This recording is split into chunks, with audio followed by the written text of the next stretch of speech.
Hello everyone and welcome to the first Game Club game SOMA. This is our first episode where we have played through the first two achievements of the game, which took me roughly 2 hours, and I believe it took the same for many of you. Joining me today I have Dinobull. Hello. and Carpy Adam. Hello. Unfortunately, we seem to have lost a few along the way, and it will be just the three of us for this first episode. Maybe the monsters got them. Maybe the game was Robot monsters. too scary for them, but I heard that Carpe Adam either has nerves of steel or something because he fell asleep playing the first 2 hours. This is true. About the falling asleep, not the nerves of steel.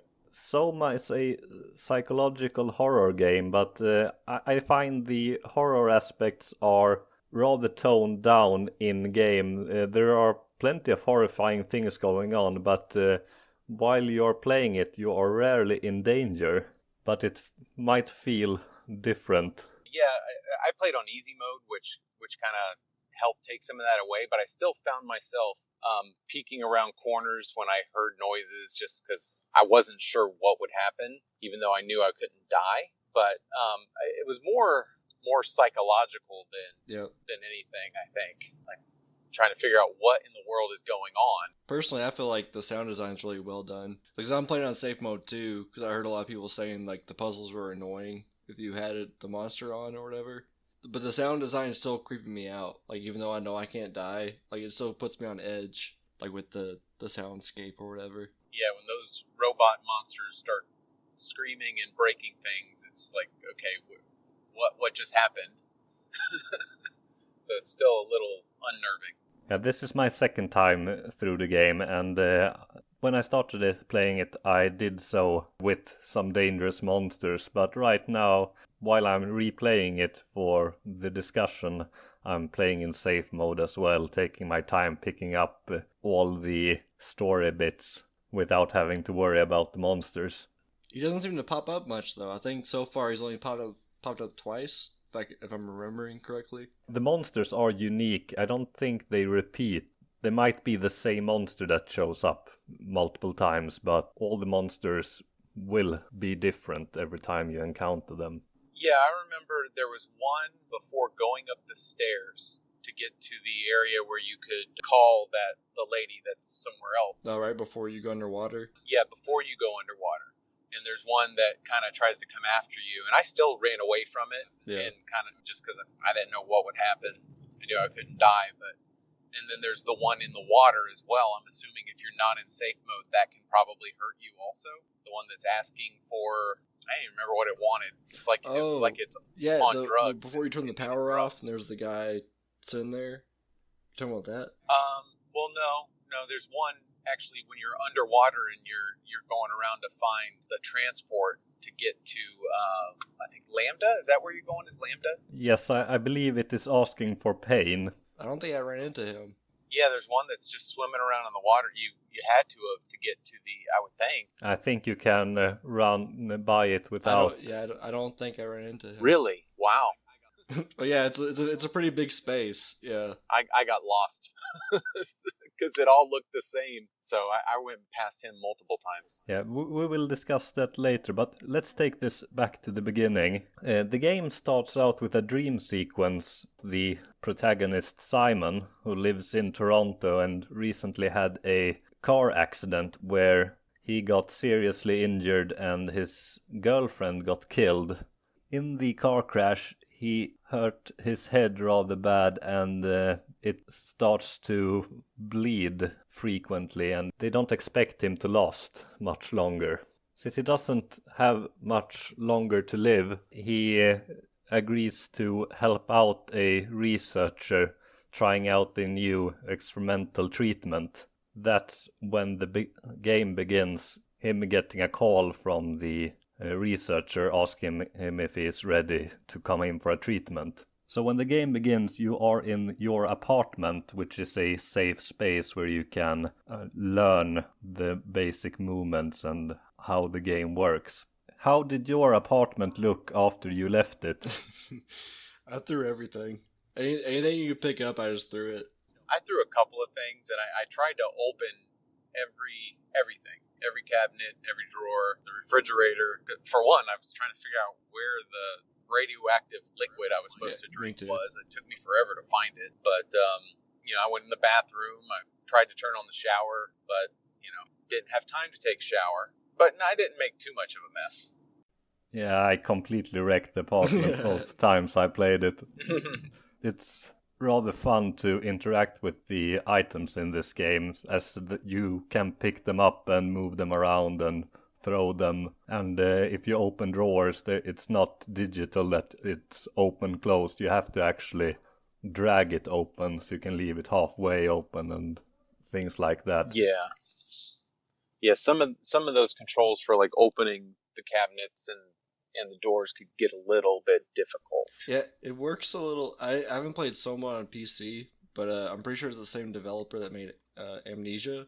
And on PC, it's a lot easier to open stuff with Amnesia because you're just dragging your mouse or whatever. That makes sense. I didn't find the controls difficult, but I can see them being a problem later when you are stressed out and try to open or close something, and especially some puzzles that tasks you with pushing buttons and levers, and you have to do it in an analog fashion instead of just pushing it and running away. After the apartment, there's a brief scene in the subway where you just talk to a friend.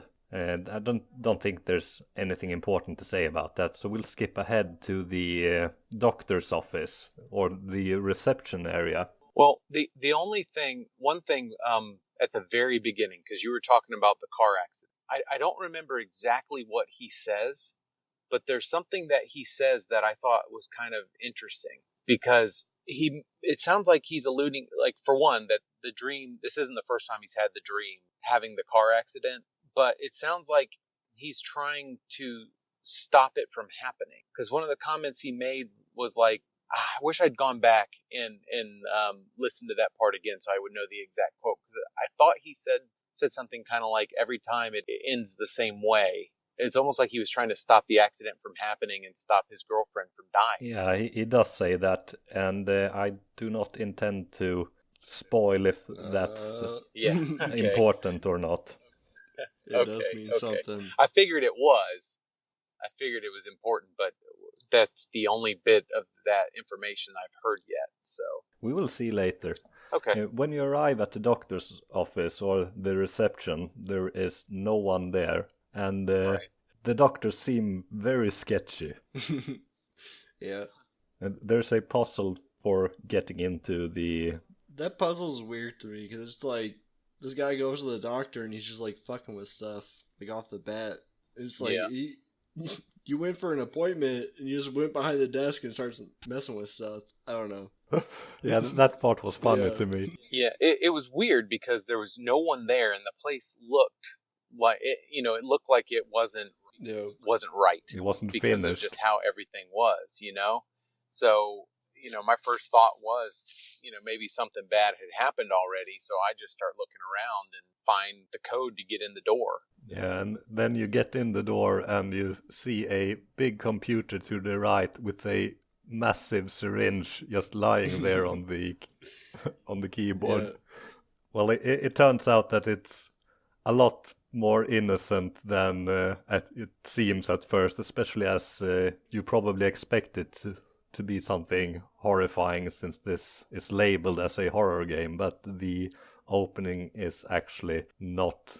There's nothing bad about it other than that this guy is not really, he's just starting out, he's still a student. The treatment that he has suggested is really experimental, and then he puts you in a chair for a brain scan, and that's when things start going really weird. Yeah, very weird. I don't know, it was a little sketchy though when you go into that room and he has like this chair with all the cords, and even that part, for me at least, was a little sketchy. Just knowing it was a horror game, I was just like, something's about to happen right now. Right. He seemed nice enough though, so I was kind of like, he didn't give me the full-on evil murderer vibe or anything. We had to hack into the room he was in, though. It's like... True. I don't know. True. That part is strange, and we haven't mentioned that up to this point it takes place in present-day Toronto. Yeah. When you wake up or when things change, there are no load screens or anything. The image just fades in and out, and you take up the brain scanner and you are somewhere completely different. And the first puzzle there is just getting out of the room. Did you have any issues with that, or did you immediately figure it out? I had that problem. I thought I was like reading like the signs, and I thought there was something in the room I had to find. But then eventually I was like, oh, I just gotta pick up this chair and throw it at the window. It took me a good it might have been 10 minutes for real. It took me a little bit. That makes me feel better. That makes me feel better. 'Cause same thing here, and I was trying to find that device. Yeah. To get into that computer for a good part of it. And then finally, there was something where I went past something that I could pick up and throw, so it gives you a little screen prompt on how to do that. I'm like, oh, okay, so I pick up something. I don't remember what it was. It wasn't anything big. And I was like, okay, I'm going to throw this at the window. And of course, it did nothing. But then I realized, wait, if I pick up something big, I can break the window. That did it. Yeah, the game it's not a difficult game, but it is an adventure game where you have to pay attention. If you do not, it will be difficult to figure out what to do. But everything is spelled out to you, but there's no way to review your information. You have to really pay attention or you might get a bit lost. Yeah, it's going to be a problem. Yeah, and that's good or bad.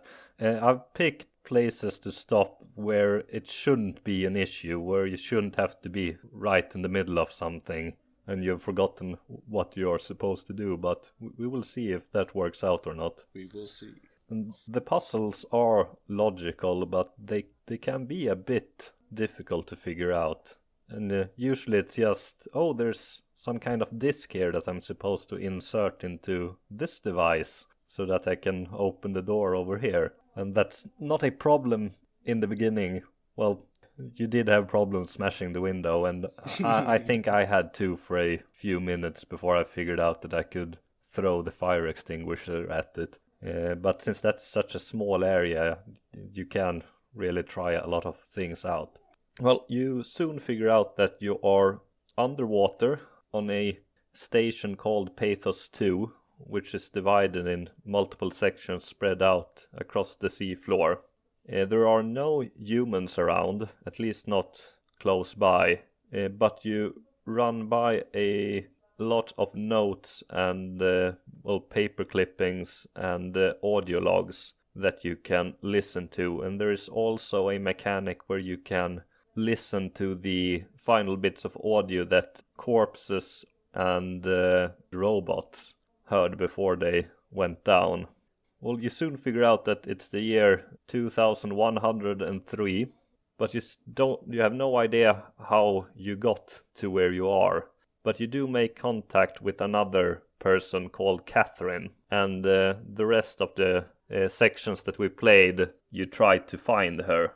And as you do so, you come across a few robots. Some are not as nice, and there's one that is trying to get you to help him. He's got stuck on some kind of conveyor belt and just wants you to find some help. But thing is, he thinks he's human. He is clearly not. That guy was freaky, man. Just because I went to pull that lever, and as soon as I pulled the lever, he started screaming. Yeah. I turned it like right back on. Like even if it was part of the puzzle, I didn't know, so I just turned it back on. And I was like, I don't want to hear that. I need to like figure out like the whole. Yeah, did you talk to him again after you did that? He didn't like me. He didn't like it at all. And if you do it again and you turn it on and off again, he gets way worse until he just snaps completely. And at that point I had no issue with ending his misery, but first time I played it, I did exactly the same thing as you did. I turned it on, and when he started screaming, I turned it off. Like, okay, I shouldn't have done that. My bad.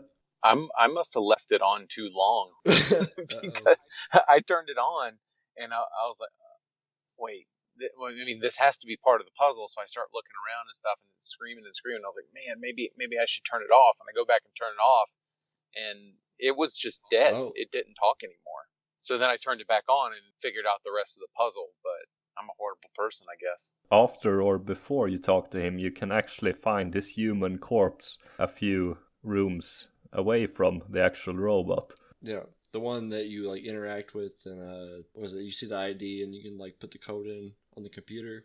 Yeah. Okay, you know what? I missed that. That was him. Yeah, that was him. Okay, or maybe I just forgot it already. It's been a while since I played it. But you actually have to hurt him to progress the story, otherwise you can't make it through a set of stairs that open up when you activate the power. Right after that bit, you get to talk to Catherine in the observatory, and the observatory starts to flood.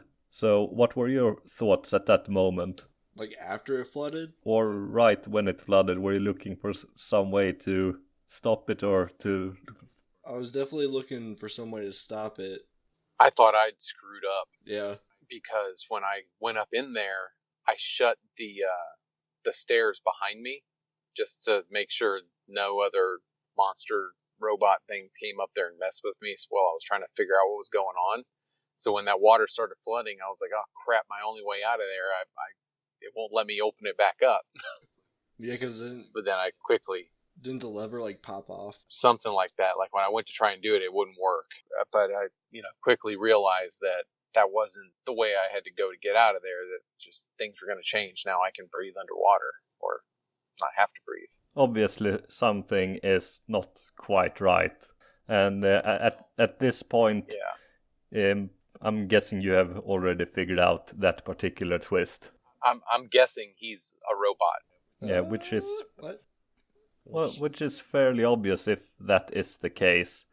I'm not going to say for certain that he is yet, but it certainly looks like it. Yeah, so my thought was, so I don't know if he's just still in the chair and his consciousness is in that robot. I don't know full details of it, but it felt pretty obvious to me that he must be a robot also. And just like the other one that didn't realize he was a robot, he doesn't realize he's a robot. Yeah, you should cut him some slack.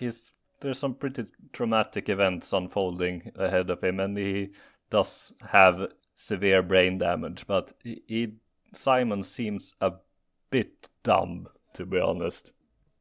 The player always seems a few steps ahead of him. It's not as noticeable right in the beginning, but you will find out that he really doesn't think things through. Honestly, I almost wish they didn't give him a voice. Like, from playing like Amnesia, I kind of expected the main character not to talk, and I feel like that would almost help with the atmosphere sometimes. But I guess it'd be harder to get the plot across if he didn't talk. Yeah, the plot gets somewhat complicated, and it would be difficult to have a silent protagonist, but I do feel that Simon is annoyingly stupid. I think it's probably done on purpose so that anyone that maybe doesn't figure out what's going on as fast as other people won't have it kind of spoiled for them, maybe. So they have the character figure it out later on to give the player enough time to figure it out on their own.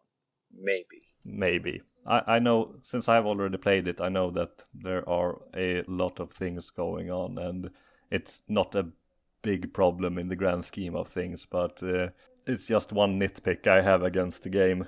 Well, so after the observatory floods, you take a walk across the sea floor, and you come across the robot that wants pain. Oh yeah.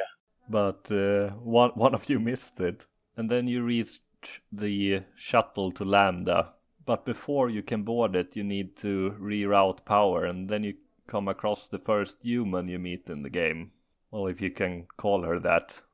To progress, you have to end her life. Okay, I thought that's what you were talking about. Simon really, he doesn't understand what he's doing. He just clumsily kills her.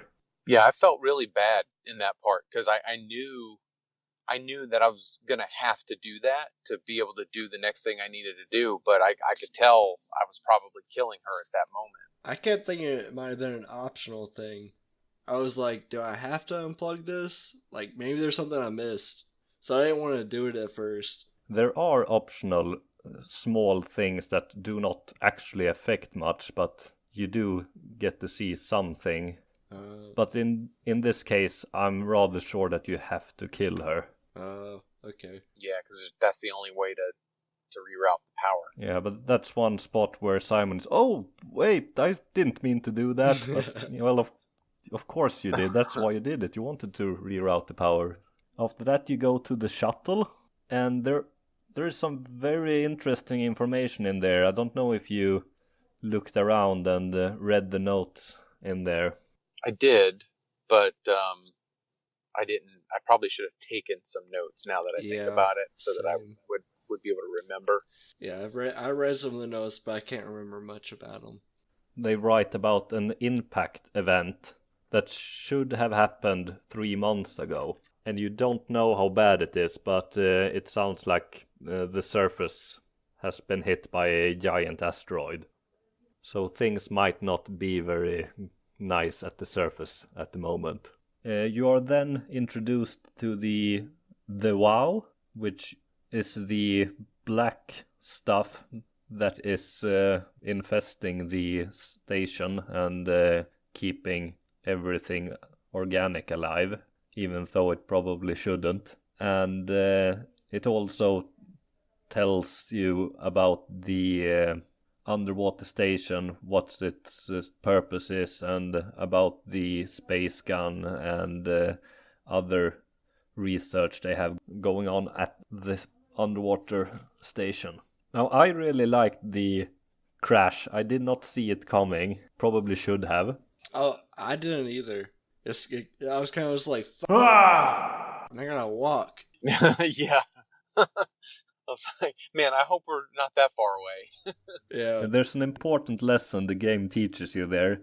Did you bring your engineering tool? No, I had to go back. Yes, and that's a very important thing about this game. That engineering tool you have to use in so many places, and you actually have to leave it many times and pick it back up later. Yeah, I'll remember it next time. Yeah, I brought it with just because I knew that was going to be an important thing, so I remembered to grab it. I think that's a good way to teach the player that you really should keep track of this thing. It was. Because I was annoyed at the time. I was like, next time this happens, I have to remember to grab this. So where did you leave it? In the shuttle when it crashed. Okay. I went to, I can't remember what it was, but like you have to use it again. I didn't have it, so I had to walk all the way back, and then you grab it out of the shuttle. Gotcha. I think Catherine actually tells you, did you bring your device? Yeah, I think that's what it is. As soon as you like put it in, or try to do it, it's like, okay, crap. And after that you have a small underwater section that leads to Lambda, where you're supposed to meet Catherine. Yes. Mm-hmm. Do you have any thoughts about Catherine so far? You haven't been told a whole lot about her or who she is. Well, I'm assuming she's a robot too. I know when you talk to her, you see a picture of her, but it's not, if I remember right, it's not moving. It's just a static picture. It is a static picture. So I'm assuming she's going to be a robot too. You know, she sounds nice. You know, she sounds like she's going to help, but I feel like there's more to her that we don't know yet. Maybe it's just that she's a robot. I don't know. That's what I'm still trying to figure out. We stopped playing right before we were supposed to meet her. Now if she is still there or not, we will see for next week. Yeah, when that achievement popped, I was like, oh man, I'm not ready to stop. I kind of wanted to play more. Yeah. Real. It has a good atmosphere. Yeah, it was a bit of a cliffhanger ending this time. Yes, it was. It was. Do you have anything else you want to add? Not to be a downer, but the water parts kind of sucked, to me at least. Like when you're just walking around in the water, those parts were kind of boring. Yeah, I didn't care for that either, and everything looked pretty much the same. Yeah. So I was really struggling to figure out which way I was supposed to go. That area took me way longer than it should have, I think. I just back and forth. The underwater areas, the areas seem very big. They are actually not, but there's no reason to not stick to the main path. There might be some logs or something to get you some more information, but since there are no achievements tied to it, and I don't think it's going to be important, you might as well just mainline the outdoor sections. Well, and what happened to me is I saw that little robot trapped underneath a rock. I walked up to it thinking, okay, I've got to do something here, but I never got a screen prompt come up to do anything. So I just figured, okay, so maybe I'm not supposed to do anything. That's when I got lost, going all around everywhere. And finally, I was like, okay, I need to figure out what I'm missing. And I looked on the walkthrough. It said that you're supposed to pick up the rock. I'm like, well, I tried to do something to that robot and nothing happened. So I go back to it, and I guess because I came at it from a different angle, it gave me the prompt and I was able to pick up the rock and everything was fine from there. I don't remember even helping that robot first time I played, and it didn't do much difference now the second time. I did run into the issue that I had forgotten the solution how to get into Lambda, though, where you're supposed to open the door and you have the panel just to the right. So I went back and looked for some other way to get in. Oh, see, the robot helped me get in the door because it cut it open. Oh, you don't actually need a robot. There's a panel just by the door where you can pull some switches to open the door. Well, how about that? So I missed that too. Well, there are multiple ways to solve some puzzles, and there are That's cool. Player choice, but the player choice is so subtle, it's difficult to even know you have done it or not. Like in the beginning, you can send an email to your friend that you will be late for work because you are going to the doctor. Yeah, I did that. And I did that. If you don't do it, he's going to call you and wonder where you are. And if you have done it, he's just going to say that, oh yeah, I got your message. We're cool. So there are little things like that, but they don't actually make a difference. I'm definitely looking forward to playing again. I might, since we're having this conversation today, I may just make that what I play tonight. Yeah, that's probably what I'm going to hop on after this. I made a mistake of setting the wrong time zone now that we have daylight savings here in Europe, so I'm up an hour later than expected, so I'm just going to edit this and go to bed. Thank you for joining me, Dinobull and Carpe Adam, and we will see if we get any more participants for next week's discussion. Hopefully. Let's hope so. Bye, everyone. See ya. Bye. Thank you.